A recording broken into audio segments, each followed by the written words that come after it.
안녕하세요. 오랜만입니다. 오랜만에 영상인데 일주일 만인가요? 2주 만인가? 아무튼 작업 영상은 아니고 이 언어 공부의 방향 같은 거에 대해서 한 번은 얘기를 할 날이 올 것 같았어요. 예를 들면은 언어 공부를 어떻게 해야 된다, 뭐 어떻게 하는 게 좋다 이런 경험담. 그래서 아마 이 영상 스토리 쪽에 그 경험담 쪽으로 이제 올라갈 것 같고요. 어, 많은 분들이 언어 공부를 하시는 데 있어서 조금 어떤 힘이 드는 부분이나 어떻게 하는 게 좋은지, 그리고 만약에 언어 공부가 되었다면 이제 어느 시기에 이제 그쪽 나라에다가 그 포펄이나 엔트리를 해야 되는지, 이런 영상이 많기는 해요. 유튜브에 검색을 하시면은 아무래도 일본 쪽이 가장 가깝고, 그리고 가족하고 멀리 떨어지지 않을 수도 있고요. 그리고 가장 익숙하죠. 문화도 좀 친숙하고, 뭐 많이 일하고 계시는 분들도 많고, 그래서 일본 쪽에 이제 관심을 가지고 계신 분들이 많다 보니까 정보 같은 경우는 넘치고 넘칩니다. 이제 하지만 정보는 넘친다고 해서 우리가 그거를 쉽게 접할 수 있는 건 아니죠. 아무래도 흥미랑 관심, 그런 것들이 있지를 않으면은 아무리 좋은 영상이 많다고 해도 그게 뭐 자기 실력 향상에 있어서 그렇게 도움이 되질 않아요. 그래서 오늘은 서론이 좀 쓸데없이 길었지만 제가 그 쓰고 있고 제가 일하고 있는 그 일본에서 일본어에 대해서 한번 짧게 얘기를 한번 해보도록 하겠습니다. 그러면은 시작을 한번 해볼게요. 지금 목소리가 너무 낮은 것 같은데 너무 낮나요? 제가 방금 그 서론을 한번 들어봤는데 목소리가 너무 낮은 걸 보니까 지금 제가 아침이기도 하고 일어난 지 얼마 안 됐어요. 그래서 좀 텐션이 좀 낮은 것 같습니다. 그래서 뭐 이렇게 제가 살짝 적어놨습니다. 일단 뭐 일본어를 뭐 관심이 있는 분들이 주변에도 엄청나게 많아요. 뭐 커뮤니티, 그 대표적인 커뮤니티 뭐 료리앱이나 뭐 DC나 이런 데나 뭐 그 게임 채널들 있죠? 게임 채널이래. 게임 사이트들 인벤이나 뭐 기타 등등에 가셔도 일본에 관한 그런 뭐 질문들, 그리고 글들, 커뮤니티들이 활성화되어 있기 때문에 보통 가장 큰 예로 루리앱 같은 경우를 들자면 일본에서 일하고 싶은데 어떻게 하는 게 좋겠느냐라는 그런 글이나 질문이나 그런 뭐죠? 뭐라 그러죠? 그 주제 같은 것들이 굉장히 활발히 많이 나옵니다. 그래서 거기에 대해서 뭐 쓴말 해주시는 분들도 많고, 뭐 좋은 길로 인도해 주시려는 분들도 많은데, 일단 언어라는 거는 자기의 흥미가 있어야만 되는, 첫 번째로 흥미가 있어야 됩니다. 흥미가 없다는 전제하에는 굉장히 괴로울 수가 있어요. 그래서 만약 흥미가 있다면은 이제 뭐 공부를 시작을 하시겠죠. 나는 뭐 일본어를 공부해서 기술을 배워서 일본에서 일을 한다든지, 뭐 어떤 워킹을 준비를 한다든지 하려면은 일단 흥미가 있어야 되고, 흥미가 있다고 해도 쉽지가 않습니다. 언어 공부라는 게 영어, 뭐 일본어, 중국어, 뭐 기타 불어 같은 게 있고 많지만, 흥미가 준비가 된 이후에는 이제 의지가 필요합니다. 굽히지 않는 의지. 여기다 공부할까요? 의지와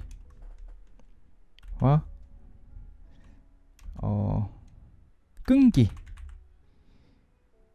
그리고 그런 게 있겠죠. 포기, 이런 것들이 있는데, 일단은 의지가 있어서 학원을 등록을 하시고 이제 글자를 공부를, 뭐 글자 같은 건 독학을 할 수도 있습니다. 꼭 외우는 거니까 이해를 할 필요가 없죠.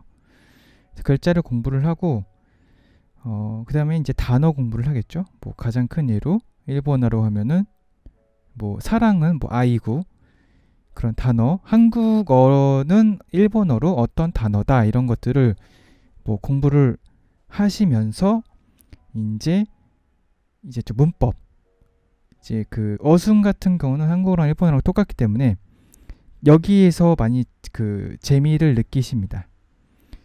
이제 자기가 공부했던 단어랑 동사들을 연결해서 한국말과 똑같은 어순으로 쓰기만 하면은 이게 그 일본 사람과 대화가 가능하기 때문에 여기에 흥미를 많이 느끼고 실력 향상이 이제 크게 되죠. 여기서부터. 그래서 글자 공부, 단어 공부, 이제 동사와 동사 변형들이 있죠. 변형들, 뭐 과거형, 뭐 미래형, 의지형부터 해서 이제 흔히 아는 거 있잖아요. 뭐 영어로 보면 뭐 ed가 붙고 will이 붙고 뭐 ing가 붙고 진행형들, 이런 동사들을, 변형들을 이제 공부를 하면서 사람들이 많이 떨어져 나갑니다. 첫 번째 고비. 재밌어요. 이게 똑같습니다. 글자 공부 됐습니다. 이제 단어를 공부하죠. 이제 동사를, 기본형을 배워요. 기본형은 그렇게 어렵지가 않습니다. 뭐 먹는다, 타베루, 뭐 일한다, 뭐 있죠? 뭐 하타라크, 이런 게 있는데 여기에서는 재밌어요. 근데 변형이 들어가면 여기서부터 이제 골치가 아파집니다.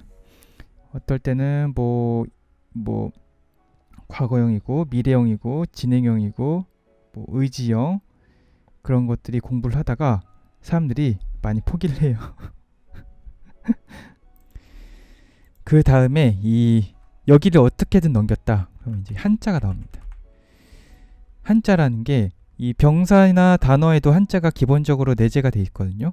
근데 제가 말씀드리는 한자는 일상생활에 안 쓰이는 한자들이 많이 있어요. 그래서 보통 대화를 하려면 2000자 이상은 공부를 하셔야지 할 수가 있다고 그렇게 많이 나오거든요. 그래서 만약 자기가, 여기서 또 첫 번째가 있습니다. 뭐라고 그랬죠? 내가 애니메이션이나 그런 공부들이 흥미가 있어서 말하기랑 듣기, 그리고 기본 대화는 가능합니다. 근데 이제 한자를 잘 몰라서 이런 식의 질문이 엄청나게 많아요. 글씨 좀 작게 할까요? 글이 이거 40 정도로 할까요? 라는 질문이 많은데 몰라서 취업이 가능할까요? 여행 뭐 일하는 게 가능할까요? 부터 그런 질문들이 많은데 여기는 굉장히 그 메리트가 있다고 생각합니다. 말하기 듣기가 가능하다는 거는 일단 대화가 가능하다는 거고, 모든 언어의 시작은 대화이기 때문에 이제 여기서 한자를 공부를 하시면 되는데 한자를 공부를 안 하세요. 공부를 안 하세요. 그래서 뭐 말하기랑 듣기는 되지만 내가 그 문맹이라서 그런 건 잘 모릅니다. 어떻게 해야 될까요? 그러면 공부를 하시면 됩니다 라고 답변을 하면은 이제 거기서부터 이제 그 무한 루프에 빠지기 때문에 이제는 뭐 진짜로 이걸 하셔야 돼요. 한자, 문법 하셔야 됩니다. 제가 아까 말씀드린 일상생활에 쓰이지 않는 한자들 있잖아요. 예를 들면 쓰이긴 쓰이는데 빈도가 낮은 한자들, 빈도가 낮은 한자들, 그리고 문법들이 이제 관용어들, 우리 말로는 뭐 관용어들이 몇 개 있죠. 지금 생각나는 건 뭐 바닥을 드러냈다라는 관용어를 진짜 무슨 쌀이 곡식이 그 바닥을 드러내서 바닥을 드러냈다고 얘기도 하지만 자기가 바닥을 드러냈다고 하면 실력이나 기력 같은 것들도 많이 쓰잖아요. 그런 관용어들이나 뭐 속담들 많이 쓰는 속담들도 있고 그런 것들이 이제 일상생활에 깊숙이 들어가 있기 때문에 이제 그 대화가 어느 순간부터는 좀 힘들어질 수 있어요. 그래서 여기서부터 이제 두 번째 고비죠. 두 번째 고비.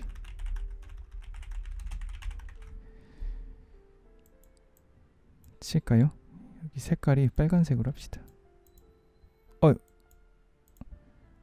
첫 번째 고비, 두 번째 고비. 그 다음에 이제 뭐 말하기, 그 다음에 듣기가 되는 그 분들이 한자리랑 그 문법을 공부하셔서 이제 취업이나 이런 면접들을 준비를 하게 되십니다. 보통 워킹을 오셔서 이제 현지 생활을 하시면서 이제 어떤가, 이 현실은 어떤가를 파악을 하시죠. 여기서 빨간 글씨가 되네. 애니메이션이나 이제 영화나 이런 소설에 나오는 생활, 현지 생활 있잖아요. 현지 생활들은 허구가 많습니다. 직접 그 경험을 진짜 현실을 경험한다면 많이 다를 수 있어요. 뭐 대부분 허구는 아니겠지만 실제로 현지에서 직접 현지를 많이 다룰 수 있습니다. 어떤 게 가장 크게 다르다면은 이제 제가 가장 크게 다르다고 느꼈던 거는 아무도 나에게 관심이 없다는 점이 실제로 그렇습니다. 뭐 애니메이션, 영화, 소설이 되게 친절하고 따뜻한 분위기들이 많아서 그런 영화들이나 그런 소설들이 보면은 그렇겠지만 저에게 그렇게 관심이 많지 않아요. 그래서 되게 외로움을 많이 느끼시는 분들도 엄청 많습니다. 저 같은 경우는 결혼을 해서 여기 와서 정착을 첫 번째는 혼자 생활했지만 두 번째는 결혼을 해서 이제 친구 같은 아내랑 와서 이런 평온한 스트레스가 별로 적은 생활을 하고 있지만 혼자 계신 분들은 특히 성격이 조금 내성적이지 않다고 하더라도 엄청 느끼시는 분들이 많아요. 이 현지가 외롭고 가족들 보고 싶고 뭔가 좀 결여돼 있는 것들이 많아요. 한국 생활과. 그래서 그때 많이 돌아가십니다. 세 번째 고비죠. 돌아간다는 게 귀국을 많이 하세요. 이 유학 오신 분들도 많이 돌아가시고 그 취업에 실패하셔서 가시는 분들도 있겠지만 이 나라는 나와 맞지 않다고 생각하는 분들이 주변에도 많아요. 어쩔 수가 없습니다. 이게 왜냐하면은 그 문화도 다르고 우리가 살아온 생활과 너무 다르기 때문에 이 고비들이 계속 있어요. 이런 생활에 있어서. 그래서 지금 언어 공부부터 그 다음에 이제 두 번째 넘어서 이제 현실과 좀 다르다는 점. 그리고 이제는 언어 공부에 어떻게 공부를 하는지랑 이제 그 언어를 잘한다라고 하는 그런 의미들 있잖아요. 일본어를 잘한다, 영어를 잘한다 그런 것들의 사전적 의미라기보다 제가 생각하는 의미들을 좀 말씀을 드리자면 만약에 이걸 다 통과를 했어요. 글자를 공부하고 이제 말을 할 수 있고 읽고 쓰기를 한 다음에 최소 JLPT를 N2까지 합격을 하신 후에 현지에서 이제 취업이 되셨다 하면은 그 실제로 여기 일본 사회에 들어와서 일본어로 생활을 한다고 하시면은 어떻겠습니까? 엄청 막막하겠죠? 첫날부터 막막합니다. 얼마나 막막하냐면 아무도 모르는 곳에 혼자 동떨어지는 그런 느낌인데, 심지어 말도 안 통해. 그런 친데 말은 안 통하는데 내가 나의 1인분을 해야만 하는 상황이에요. 책임이 엄청 심각하게 책임이 많습니다. 그런 느낌이고, 만약에 일을 하게 된다고 하면은 내가 만약에 하고 싶은 말, 상대방이 이해를 해줬으면 하는 말들을 말로 할 수 있어야 됩니다. 그리고 말로 하는 순간 이제 뭐 잘한다라는 그런 느낌이 드는 거겠죠. 이게 발음이나 이런 것들이 얼마나 네이티브인가, 억양이 얼마나 네이티브인가, 이런 것들은 그렇게 중요하지 않아요, 제 생각엔. 이거는 시간이 지나면은 천천히 나아지는 거고, 머릿속에서 내가 하고 싶은 말들이 잘 정리가 돼서 그 정리된 말들이 이제 단어가 되고, 그거를 상대방에게 다른 언어로 얘기를 했을 때 그 사람이 그거를 정확히 이해를 하느냐, 정확히 이해를 할 수 있는 언어를 구사한다면 뭐 그게 진짜 잘한다는 의미라고 생각을 합니다. 이게 얼마나 일본인처럼 얘기를 하느냐, 얼마나 그 억양을 잘 쓰느냐, 얼마나 발음은 뭐 하다 보면 나아지겠지만, 발음 같은 경우도 뭐 상대방이 이해를 한다면요 상관없다고 생각을 해요. 일본어가 좀 그지 같은 면이 많아서 같은 발음들이 상당히 많지만 이 앞뒤 문맥에 따라서 그걸 판단을 할 수 있죠. 우리도 그렇고.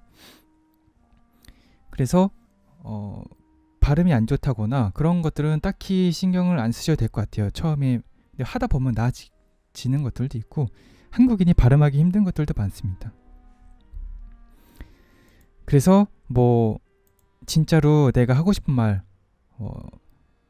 여행을 왔을 때 나는 거기에 가고 싶은데 어떻게 가야 되냐를 영무원에게 말했을 때 영무원이 이렇게 저렇게 가시면 됩니다 라고 들었을 경우, 이럴 경우에 언어를 뭐 잘한다고 저는 생각을 해요. 이게 뭐 레벨에 하고 좀 상관없이. 그리고 뭐가 먹고 싶은데 주문하는 것도 주문이 성공했다면 그것도 잘한다고 생각을 합니다. 왜냐하면은 내가 하고 싶은 말을 했기 때문에. 그리고 뭐 이게 일이 되었다, 회사에서 회사 생활을 했다고 해도 다르지 않아요. 뭐가 다르지 않냐면 이렇게 있는데, 만약에 모델러로 일을 하는데 이런 원화를 받았어요. 진호거가 있죠. 이 몬스터헌터의 진호거 장비인데 이런 원화를 받아서 모델러로서 이거를 작업 진행을 해야 됩니다.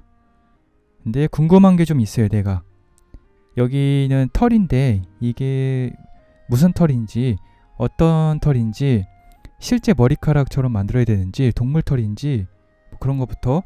이 노란색 부분은 이게 진호가의 소재 같은데 어떤 부위의 소재인지, 뭐 이빨인지 발톱인지, 그 다음에 뭐 이런 끈들 있죠. 이런 끈들이 난 이렇게 끈을 이렇게 사선으로 넣고 싶은데 그게 맞는지, 뭐 그런 것들이 물어볼 수 있고요.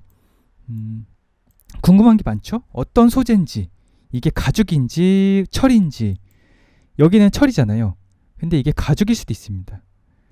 여기는 철이고 여기는 그 진호가의 소재고 털이고, 여기는 뭐 발톱이나 이빨의 소재구나 라고 자기 스스로 생각을 할 수도 있겠지만, 궁금한 점이 생겼을 때 물어볼 일이 많습니다. 그래서 그거를 물어볼 수 있는 레벨이 된다면 그것도 딱히 상관이 없다고 생각해요. 일을 함에 있어서. 저 같은 경우는 모델러로서의 얘기를 한 거고, 만약에 제 아내의 얘기를 빌린 건데, 이런 다른 직군과의 협업 있잖아요. 저 같은 경우는 디자이너랑 그 아트 디렉터랑 뭐 가끔 이렇게 모션 쪽 사람들하고 얘기를 하지만 이펙터 같은 경우는 좀 다르다고 들었거든요. 이펙터 같은 경우는 모든 파트랑 얘기를 해야 된대요. 프로그래머랑 제일 많이 얘기를 하고 뭐 기획자, 뭐 디자이너, 뭐 기타 등등. 그래서 모델러랑 그 다른 직군으로 일을 하게 되었을 경우도 좀 다르다고 들었고, 뭐 그런 것들을 각오를 하셔야겠죠. 아무래도 다른 언어로 일을 한다는 거에서는. 그리고 뭐 보통 저는 메일 같은 거 받으면 구글 번역해서 대부분 다 돌려봅니다. 다 읽기는 좀 그 시간도 많이 걸리고 그러니까 뭐 구글 번역기 많이 쓰고, 체크를 받을 때도 디자이너들 체크 할 때도 뭐 서로 이렇게 이게 맞고 이게 틀리고 여기는 더 넣어주시고 여기는 좀 더 뭐 광택이 있게, 여기는 뭐 다른 의미로 좀 더 길게, 뭐 그런 식으로 뭐 얘기를 하시겠죠. 그러면 나는 그거를 받아서 그 적용을 하면 되는 거, 수정사항을. 근데 이런 것들이 일본어로 이제 온전한 일본어로 서로 이렇게 소통이 될 수 있느냐, 그런 것들을 업무에서 많이 체크를 하죠. 그 실제로 업무 중에 일본어를 면접에서 확인을 합니다. 이 사람이 우리 그 일을 함에 있어서 이 일본어가 쓸만한지 안 쓸만한지를 자격증보다 면접에서 확인해서 만약에 면접을 통과를 했다 하면은 실제로 일을 함에 있어서 그렇게 문제가 없다고 보시면 돼요. 문제는 많겠지만 일단은 그거는 뭐 안에 들어가서 공부를 하면 되니까요. 그렇습니다. 그리고 지금 시간이 좀 많이 지났는데 제가 너무 이렇게 큰 타이틀만 넣어놓고 그지같이 얘기했을 수 있습니다. 마지막으로 일본어로 면접 볼 때 얘기를 드리자면은 흔한 그 흐름은 자기소개를 먼저 해요. 자기소개랑 그 뭐죠? 기사에 지원한 지원 동기. 자기소개랑 지원 동기를 얘기를 하겠죠. 경력자라고 해도 다르지 않습니다. 자기소개는 나는 어디에서 뭘 했고 어디에서 프로젝트에서 일을 했으며 어떤 직군으로 해서 어떤 일들을 하였습니다. 뭐 지원 동기는 내가 뭐 만약에 예를 들자면 일본 문화가 좋아서 뭐 일본 게임이 좋아서 나도 일본 회사에서 게임을 만들고 싶어서 지원을 하게 되었다. 이 정도면은 만점이에요. 완벽합니다. 근데 여기는 대부분 이렇게 말을 하니까 남들과는 좀 다른 것들에 대해서 얘기를 많이 하시겠죠? 준비를 하신다거나 뭐 지원 동기, 뭐 특이한 지원 동기라고 한다면은 뭐 집이 가까워서 이런 것들도 있고, 외국인인 경우에 집 가깝지 않겠지만 만약에 일본 내에서 경력 이직이 아닌 경우, 그렇지만 좀 특이하게 좀 다르게 좀 인상에 남게 얘기를 하시는 것도 좋을 것 같아요. 그리고 포폴은 처음 제출할 때 그런 포폴들을 가지고 많이 얘기를 할 수 있습니다. 뭐 힘들었던 점, 극복을 어떻게 했는지, 극복 방법, 그런 거나 뭐 주변 이야기, 뭐 저 같은 경우는 뭐 아내 이야기나 일본 생활, 저번에 일본 생활이나 대학 생활이나 군대 얘기도 잠깐 했었어요. 언제 들어가서 어떻게 했고 뭐 어떤 몇 년에 가서 몇 년에 왔냐, 이런 것들 정도로 물어보더라고요. 그런 것들도 있고 또 뭐가 있죠? 되게 특이했던 것들은 딱히 없었던 것 같아요. 자기소개, 지원 동기 이런저런 얘기하다 보니까 1시간이 금방 가요. 대부분 기본 1시간입니다. 그리고 뭐 장단점, 자기가 생각하는 장단점 어필. 저 같은 경우는 저는 손이 엄청 빠르다고 손이 너무 빠르다고 그걸 엄청나게 제가 어필을 했었거든요. 전 손이 빨라서 이런 얘기를 많이 했는데 뭐 결국에는 뭐 좋은 요인이 됐죠. 플러스 요인이 돼서 뭐 좋은 결과가 있었다고 생각을 합니다만 이 언어라는 게 참 힘든 길이에요. 언어 공부가 어떻게 생각을 해도 힘듭니다. 쉽지 않은 길이에요. 하지만 그 개발자들 한국에서 일하시는 그 많은 그 실력 좋으신 개발자들 분들이 외국의 눈을 돌리게 되는 계기가 오는 날이 옵니다. 한 번쯤. 뭐 회사 생활이 부조리하다든가 뭐 정치가 심하다든가 나는 작업자로만 일을 하고 싶은데 어느 순간부터 그 파워포인트 엑셀만 다루게 돼서 그 직무랑 멀어지게 되었다. 이런 식으로 생각을 하시면서 이제 언어 공부를 생각을 하시게 되는데 진짜 쉽지 않아요. 이게 네이티브까지는 아니더라도 면접을 볼 정도가 된다는 건 최소 1년 정도는 열심히 하셔야 됩니다.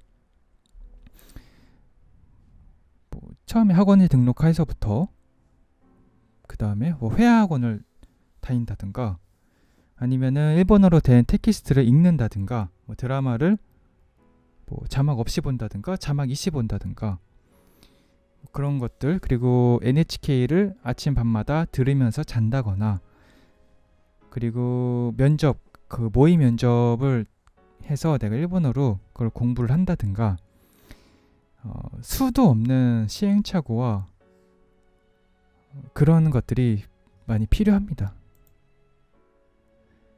진짜로 그런 것들을 다 몸에 지니신 분들만 이제 해외로 나가시게 되겠죠. 쉬운 길은 아니고 하지만 의지랑 흥미만 있다면은 누구나 가능한 일입니다. 실제로도 누구나 가능한 일이고 이제 극복해야 될 것들이 많이 남아있지만 그리고 현실도 내가 그걸 극복하게 놔두지 않아요. 현실도 이겨내면서 이제 극복도 하면서 공부도 하겠죠. 그래서 뭐 그렇게 일본어에 관한 이야기였었지만 그렇게 일본에 대한 이야기는 아니었던 것 같고 그냥 뭐 해외 취업을 하시는 분들에게 조금이나마 이런 식으로 공부를 하시고 해외에서 다른 언어로 일을 한다는 건 대충 이런 느낌입니다 정도만 이 30분 정도 되는 시간으로 남겼던 것 같아요. 그리고 이 해외에서 일하는 건 신입으로 들어가는 것보다 경력 취업이 최고입니다. 경력 이직을 하시는 걸 추천드리고요. 일단은 한국에서 경력을 1년 쌓고 2년째 되는 애 이제 해외로 이직하는 겁니다. 아셨죠? 신입으로 들어가긴 좀 힘드니까 경력으로 편하게 갑시다. 그래서 일본에 대한 이야기는 여기서 마무리를 해야 될 것 같고요. 제가 다음 영상은 아마 그 랜드로이드 만드는 거에 대한 그 작업 영상이 될 것 같아요. 텍스처. 그래서 어떤 애였죠? 어이쿠 우리 서브스 단톡방이 보여졌네요. 이런 애를 만들고 있는데 얘에 대한 이제 텍스처 작업이나 뭐 그런 것들에 대한 영상이 될 것 같아요. 만드는 도중이지만 뭐 오랜만에 개인 작업이기도 하고 그래서 다음에는 이런 작업 영상이 될 것 같아서 이제 빠른 작업이 가능하도록 열심히 해보겠습니다. 그러면은 시청해 주셔서 감사드리고요. 구독 버튼 부탁드리겠습니다. 그러면은 고생하셨습니다.